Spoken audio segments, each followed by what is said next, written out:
El Laboratorio. Un experimento radial de la Facultad de Ciencias Exactas y Naturales de la Universidad de Antioquia. El Laboratorio.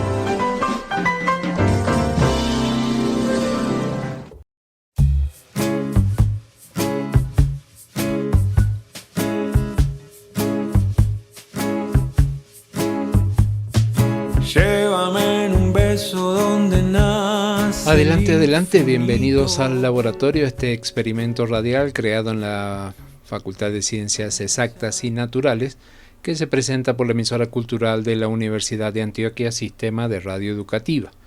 Estamos dando comienzo a este programa correspondiente al último domingo del mes de octubre, domingo 26 de octubre, con el acompañamiento musical del grupo Paté de Foix y la canción Llévame en un beso. Saludamos, como hacemos hace casi 15 años ya, a todos los amigos quienes nos acompañan a lo largo, a lo ancho y en diagonal del departamento de Antioquia a través de las distintas frecuencias que conforman el sistema de radio educativa. También quienes pueden escucharnos por la señal en internet que pueden encontrar en el portal de la Universidad de Antioquia y también en el canal del colectivo Químico Media en YouTube. Estamos nuevamente con este aperitivo de humor y ciencia, con mucho material para compartir con ustedes, continuar escuchando la interesante entrevista que venimos presentando ya en los últimos domingos. Pero para que pueda entrar todo el material, es necesario entonces que abramos ahora la habitual sección de efemérides. Efemérides en el laboratorio.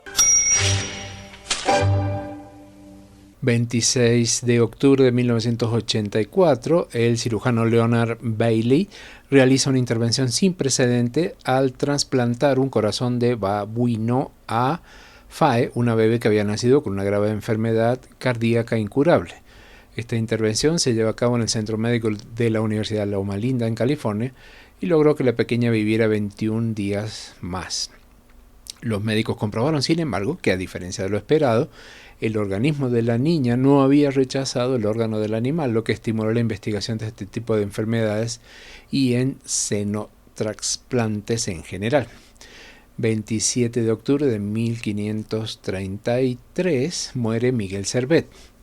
Este médico español, que había nacido el 29 de septiembre de 1511, publica su polémico libro sobre Christianismi Restituito, en el que sostiene posturas próximas al panteísmo y se muestra contrario al bautismo y a la Trinidad. Sin embargo, esta obra teológica será recordada principalmente por su descripción de la función de la circulación pulmonar. Según Servet, la sangre es transmitida por la arteria pulmonar a la vena pulmonar tras pasar por los pulmones, donde se libera de los vapores fuliginosos. Calvino logró que Servet fuera detenido y acusado de hereje, por lo que fue quemado en la hoguera. 27 de octubre de 1811 nace Isaac Singer, inventor de la primera máquina de coser hogareña. 27 de octubre de 1970, el científico bioquímico argentino Federico Leloir recibe el Premio Nobel por el descubrimiento de los procesos químicos que tienen lugar en la formación de los azúcares en plantas y animales. 28 de octubre de 1914 nace Jonas Salk, descubridor de la vacuna contra la polio. El 28 de octubre de 1886 se inaugura la Estatua de la Libertad.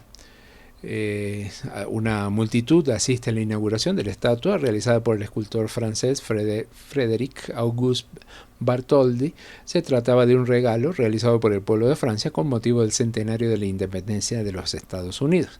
El monumento, construido en cobre, mide 46 metros de altura y se alza sobre un pedestal de una altura similar. 29 de octubre de 1863 se forma la Cruz Roja Internacional. 29 de octubre de 1971, cirujanos de la Universidad de Pensilvania utilizan por primera vez la electricidad para reparar una fractura ósea. Cuando un hueso se rompe, genera una pequeña carga eléctrica que estimula el mecanismo de reparación interno del cuerpo humano. Este fenómeno venía siendo estudiado desde mediados del siglo XIX. 30 de octubre de 1938, la emisión radiofónica de La Guerra de los Mundos de H.G. Wells, realizada por Orson Welles, genera pánico en varias ciudades de los Estados Unidos. 30 de octubre de 1937, tiene lugar la aproximación más cercana a la Tierra realizada por un asteroide registrada hasta entonces, 780.000 kilómetros. Tras su pasada, el Hermes, como fue denominado este objeto, desapareció durante 66 años hasta que en el 2003 fue localizado por investigadores de la Universidad de California en Los Ángeles. Estos pudieron constatar que en realidad se trataban de dos cuerpos que juntos podrían medir aproximadamente 1 kilómetro de diámetro, suficiente para causar una catástrofe local en caso de impacto. 31 de octubre de 1794, el químico británico John Dalton realiza la primera referencia de una alteración en la vista por la cual los colores se perciben como variantes del gris. Daltonismo, el nombre del padecimiento se debe al mismo Dalton, quien padecía de acromatopsia o monocromatismo, otros nombres que lleva esta enfermedad. Y por último, el 31 de octubre de 1992, casi 360 años después de haberse producido la causa, el Vaticano admite haberse equivocado al acusar a Galileo Galilei de herejía. Así consideraba entonces la Iglesia la hipótesis de que la Tierra girara alrededor del Sol. La investigación llevada a cabo por una comisión papal tardó 13 años en hallar a Galileo no culpable de los cargos que se le imputaron en 1633, cuando este astrónomo italiano fue obligado a arrepentirse de lo que afirmaba haber descubierto. Por ese motivo pasó los últimos 8 años de su vida arrestado en su domicilio. Estás escuchando El Laboratorio. Pésame y derrumba los antiguos monumentos. Continuamos con el laboratorio y antes de seguir conversando sobre la inteligencia artificial, añadimos un animal a nuestra galería de animales longevos. Para este domingo trajimos el caso de las langostas. Nos referimos al animal acuático. Es increíblemente longevo y se estima que algunos ejemplares superan con creces los 100 años. Además de envejecer muy lentamente, estos crustáceos nunca dejan de crecer. Parece que el récord mundial oficial pesaba 20 kilos. Crecen cada vez más hasta que todo ese crecimiento y muda se vuelven insoportables. Construir y desprenderse de exoesqueletos cada vez más grandes con el tiempo consume demasiada energía y finalmente no mudan y mueren. Si bien esto no se trata de senescencia en el sentido evolutivo tradicional, donde las células se degradan con el tiempo, sí es un aumento del riesgo de mortalidad como consecuencia de la madurez avanzada. La langosta no es la más impresionante dentro de las criaturas marinas con caparazón. Las almejas oceánicas, una especie de almeja, puede vivir más de 500 años. Un ejemplar en particular, llamado Ming, por la dinastía China durante la cual nació, fue hallado frente a las costas de Islandia en el 2006. El conteo de las bandas de crecimiento en la concha reveló que el molusco había sobrevivido 507 ciclos anuales antes de ser sacrificado para investigación. Es el animal no colonial más longevo jamás descubierto. Dime en un abrazo que la vida... Decíamos que continuamos o venimos conversando sobre inteligencia artificial. Tenemos una entrevista que vamos a seguir escuchando en pocos minutos. Pero antes de eso les vamos a comentar algo relacionado estábamos hablando con el test de Turing. Y ligado con esto, no es el único experimento mental, ya que existe uno que se lo conoce como el experimento mental de la habitación china. En este caso son experimentos que desafían las suposiciones de la prueba de Turing sobre la indistinguibilidad entre la apariencia de inteligencia y la presencia de inteligencia genuina. El autor del artículo que veníamos mencionando cita este experimento mental de la habitación china de John Searle, presentado en un artículo publicado en 1980. En este artículo, el autor se imagina en una habitación donde alguien le pasa trozos de papel por debajo de la puerta. Estos trozos de papel tienen caracteres chinos. Searle no habla chino, pero le han proporcionado un libro con instrucciones detalladas sobre cómo dibujar caracteres chinos y un conjunto de instrucciones sobre qué caracteres proporcionar en respuesta a los que recibe por debajo de la puerta. Para una persona externa podría parecer que este señor, Searle, habla chino a la perfección cuando en realidad simplemente sigue instrucciones, un programa, que le indica qué caracteres dibujar y cómo hacerlo. Como explica este señor en su artículo, me parece bastante obvio en el ejemplo que no entiendo ni una palabra de las historias chinas. Tengo entradas y salidas indistinguibles de las del hablante nativo de chino y podría usar cualquier programa formal que se me ocurra, pero aún así no entiendo nada. Este argumento rechaza explícitamente la premisa del test de Turing. Con él, Searle propone una distinción crucial entre comprender y aparentar comprender, entre pensar y aparentar pensar. Todo ese tema, como decimos, da pie a muchos análisis, a muchos comentarios y, por ejemplo, vamos a seguir escuchando qué nos decía nuestro invitado, el profesor Alberto José Bugarín Diz, de la Universidad de Santiago de Compostela, cuando lo entrevistamos. Y con esta entrevista vamos a despedirnos con el laboratorio. Por el día de hoy les invitamos a escuchar esta entrevista y luego continuar con la programación habitual de la emisora cultural. Y nos encontramos el próximo domingo.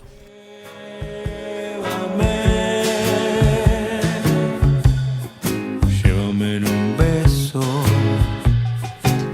Esa afirmación del desorden controlado, desorden programado para atraparnos ya me ha dejado preocupado, José. Podría decirse que estamos en una etapa de lo que mencionaba hace un momento, de aquellas exageradas, esos mundos fantásticos que planteaba Isaac Asimov hace muchos años, donde había máquinas de las que había que cuidarse y que el ser humano necesitaba interactuar con ellas. Estamos en algún momento viviendo esa ficción con la interacción diaria que tenemos con sistemas, aplicaciones que, como digo, seguramente a lo mejor ni siquiera sabemos que se basan en inteligencia artificial, pero que ya forman parte del mundo cotidiano, del día a día nuestro, ¿no? Sí, eso es una muy buena reflexión, ¿no? Yo cuando antes mencionaba esto, el mecanismo, ya digo, todos, por ejemplo, cuando hacemos una búsqueda, y casi utilizo un término pasado, ¿no? Cuando hacíamos, ¿no? Porque hoy en día casi todo el mundo busca utilizando herramientas tipo ChatGPT o similares, ¿no? Pero cuando se realiza una búsqueda, por ejemplo, con un buscador, el que sea, por no dar marcas comerciales, lo que queremos es que el orden de relevancia de los documentos que nos proporciona sea pues el más relevante en primer lugar. Ya sabemos que nadie va más allá del quinto, sexto, décimo enlace, ¿no? Queremos ahí un orden. Sin embargo, los contenidos en las redes sociales se ofrecen siguiendo la teoría de el refuerzo variable. Es en el fondo el mismo mecanismo que lleva a las máquinas, digamos, de juego, ¿no? A atrapar un poquito a las personas con esa expectativa de que la siguiente jugada es la que me va a traer la fortuna, pues el siguiente contenido de Instagram va a ser el que me guste más. Entonces eso es un poquito lo que hay en el fondo. Entonces el éxito, en este caso concreto, lo que se llaman los patrones ocultos o los patrones oscuros, hace que realmente cómo interaccionamos las personas entre nosotros sea muy relevante para conseguir una interacción también con las máquinas. Cuando se usa con efectos comerciales, pues, por ejemplo, para tenernos más tiempo utilizando ciertas aplicaciones, que en el fondo es lo que se pretende, estamos viendo que lo han hecho con mucho éxito. Entonces, es verdad que cuando ahora interaccionamos con chatbots, por ejemplo, ¿no? Con mecanismos de conversación, está empezando a dar un poquito sus efectos, ¿no? De personas que prefieren interaccionar con esos dispositivos y a lo mejor menos con personas. Puede haber incluso algún caso extremo, sí, un poco patológico en ese sentido. Hay que, no digo vigilar, pero sí estar atento un poquito a esos fenómenos, ¿no? Porque es cierto que vivimos en un mundo que eso puede hacer, dar lugar, ¿no? A que haya cierto retraimiento, cierta individualización, cierto consumo, digamos, privado, ¿no? De los contenidos y cierto atrapamiento en ese sentido que a lo mejor no es bueno. Entonces, es un tema que debiera movernos un poquito a la reflexión, no solo a nosotros, sino también a las personas que nos gobiernan y a quienes tienen que cuidar de la salud de toda la sociedad, para ver en qué medida esto puede generar algún tipo de dificultad. No sé si estamos todavía en el mundo de Asimov. Hay algunos elementos que nos aproximan a él, sin duda, pero bueno, hoy en día, digamos, ese interés creciente está en herramientas más tipo chatbot y no en robots más convencionales, ¿no? Como a lo mejor eran los que estaba pensando en su momento Asimov cuando planteó sus libros. Pero es cierto que hay indicios que nos deben hacer pensar que no podemos, digamos, poner a disposición de todo el mundo sin mayor revisión y sin mayor supervisión cualquier tipo de aplicación. En ese sentido, las normativas de vigilancia, de gobernanza de la inteligencia artificial, el aspecto ético y el aspecto jurídico es fundamental. A nivel de Europa ha entrado en vigor hace poco una normativa que trata un poco de vigilar estos aspectos, ¿no? De cómo son las aplicaciones que se utilizan, sobre todo las que se manejan en ámbitos de riesgo, ¿no? La salud, la educación y otros muchos. Entonces ahí es importante la supervisión y el que llamémoslo así, los gobiernos, las autoridades estén pendientes, porque todo esto debe ser para el bien común, no solamente para que ciertas compañías se enriquezcan o incluso a lo mejor que puedan producir algún tipo de problema o de daño, ¿no? en parte de la sociedad. Sí, yo tenía una anécdota al respecto y una pregunta adicional. La anécdota es que conozco a alguien que me comentó que en su momento, cuando tiene, por ejemplo, momentos estresantes en su jornada o desencuentros con otras personas, utiliza una de estas herramientas como medio de escape. Va a esta herramienta y empieza, digámoslo, entre comillas, a conversar con ella de forma tal que logra salir como del impasse en términos de estrés, ¿no? Cosa que me parece, pues, al menos llamativa e interesante. Vaya uno a saber, ¿cierto? Si puede producir un buen efecto o un mal efecto a largo plazo. A corto plazo, claramente, buen efecto, por lo que relata esta persona. Pero bueno, ese es, por ejemplo, un caso particular que conocí. Y la pregunta va encaminada, yo creo que en una dirección similar a lo que estábamos conversando hace un momento. Eh, Hay, digamos, algunas posturas en algunos teóricos de filosofía, ¿cierto? Que tratan de, sobre todo filosofía de la tecnología, que tratan de considerar, ¿cierto?, que nuestra personalidad, nuestro yo interior, o digamos lo que podríamos considerar como un yo, no está conformado única y exclusivamente por nuestro ser biológico y por nuestros pensamientos, sino también por artículos adicionales que consideramos normalmente como externos. Ahí el caso más icónico es el de una libreta, ¿cierto?, donde uno lleva apuntes, por ejemplo, y cómo esa libreta se vuelve parte, pues, digamos, accesoria de la memoria, por ejemplo, que uno necesariamente no, lo que está en la libreta no lo guarda en la cabeza, digámoslo así, pero está ahí para accederlo cuando uno lo necesite. Y últimamente escuché un filósofo, un amigo, eh, hablando o proponiendo mejor, que estos arquitecturas y algoritmos de Machine Learning, de inteligencia artificial, se han venido convirtiendo con el tiempo en partes de nuestra propia, ¿cierto?, de nuestro propio yo. Eh, Cosa que me parece tremendamente interesante y además me cuestiona sobre el asunto de, bueno, cómo nos cambia tal vez la forma de pensar estas herramientas de inteligencia artificial. por ejemplo, la cuestión de la libreta me cambia al menos la forma de pensar en el sentido de que no tengo que guardar toda la información en mi cabeza, sino que dispongo de otro medio y utilizo ese medio a voluntad, ¿cierto? Entonces, en este caso, por ejemplo, de llevar a cabo ciertas operaciones, ¿cierto? Llevar a cabo cosas como búsquedas de referencias bibliográficas que se da mucho en el medio académico, ¿cierto? Inclusive ahorita que hablamos de la escritura asistida por inteligencia artificial, ¿será que, ahí viene ya la pregunta que le gustaría más a Mario en esa tónica, ¿será que, por ejemplo, dejaremos de saber escribir con el tiempo nosotros y nos ampararemos en herramientas de inteligencia artificial o simplemente em, aprenderemos a escribir mejor tal vez por las herramientas de inteligencia artificial? Es una pregunta a la cual yo no tengo respuesta, pero aprovechando que tenemos a No sé Alberto. si yo la tengo. Para incomodar al invitado, ok.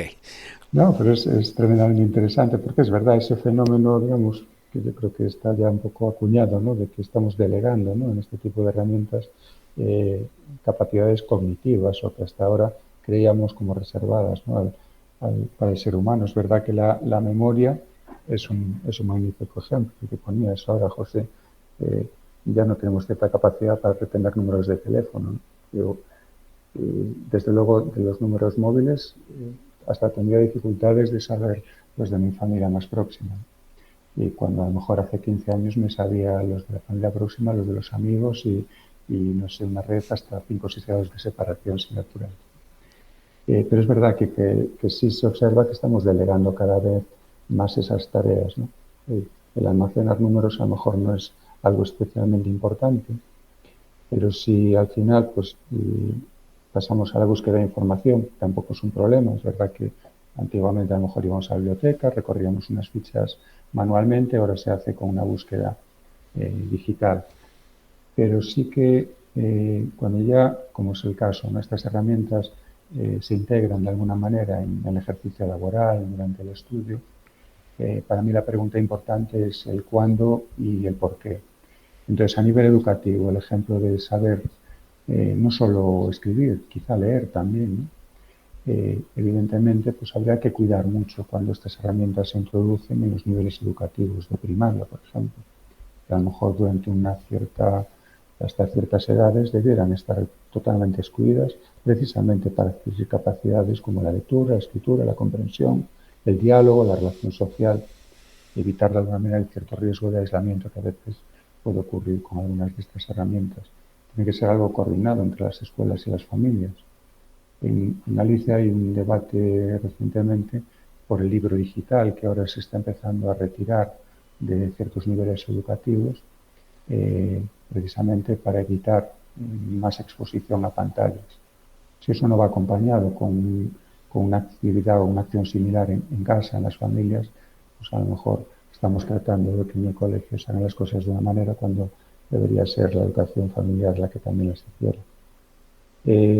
Y a otros niveles más profesionales sí que puede ocurrir, ¿no? Que deleguemos, digamos, ciertas tareas en estas herramientas, y si quien delega es un profesional ya con una experiencia, con una trayectoria que puede cuestionar, criticar o revisar lo que la herramienta de IA genere, pues es simplemente aumentar sus capacidades. Eso objetivamente puede ser algo positivo. Permitiría que incluso personas que no tuvieran una formación especialmente importante en un ámbito, con una ayuda de una herramienta fiable, pues tuvieran, digamos, habilidades nuevas y se pudieran, digamos, recapacitar para nuevas tareas y a lo mejor encontrar un trabajo en un ámbito distinto al que tienen y mejorar su situación.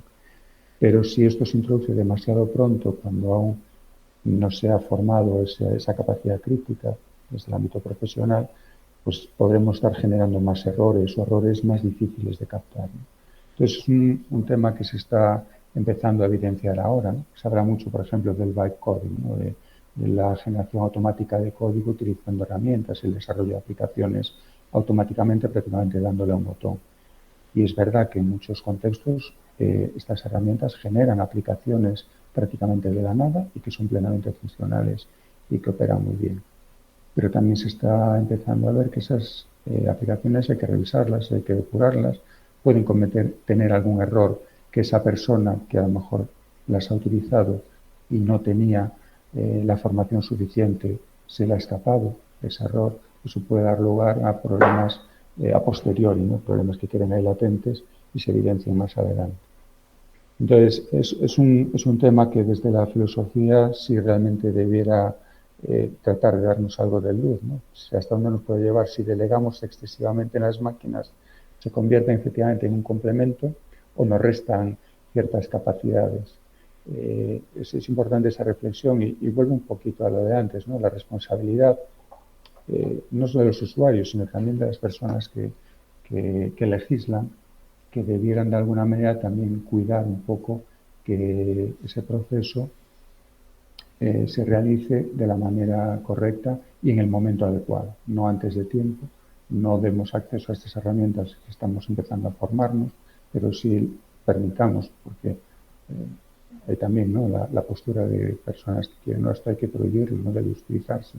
No, hay que utilizarlo como todo, con sentido y en el momento adecuado, ¿no? Entonces, en las etapas formativas iniciales, desde luego, parece que es un error. En las más profesionales es un tema de, a lo mejor, de perfectibilidad a veces, y no está mal, al contrario, puede generar mayor riqueza a nivel global, y eso es una buena cosa. Pero también puede llevar eso a que aparezcan vicios, errores ocultos que se evidencien más adelante, o puede incrementar en algún caso esa brecha digital o acentuarla, ¿no?, entre comunidades, colectivos, personas o sociedades que tengan acceso a herramientas más potentes y quienes no la tengan. Eso también es algo que habría que vigilar y cuidar para evitar que eso acrecente las diferencias.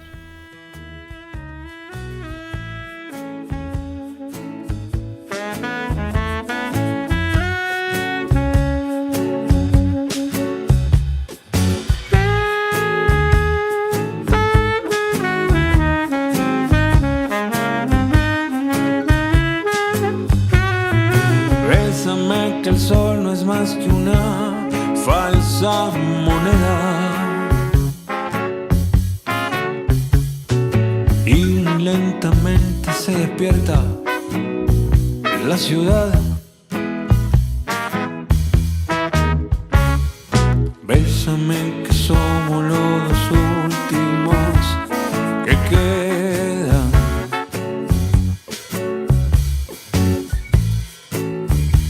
Escapando de la soledad. Llévame a volar sobre los pájaros dormidos, que anidando copas sueñan con ingenuidad. Bésame y regálame las mieles del olvido. Bésame, que quiero recordar. Llévame en un beso donde no hay principio ni final.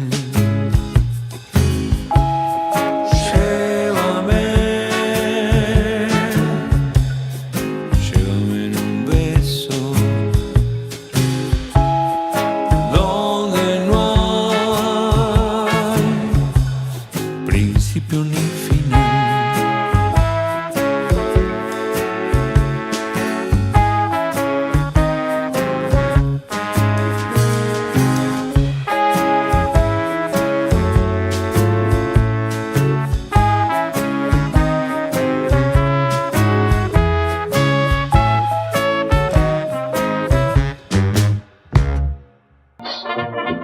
El Laboratorio, un aperitivo de ciencia y humor en la mañana del domingo por la emisora cultural Universidad de Antioquia.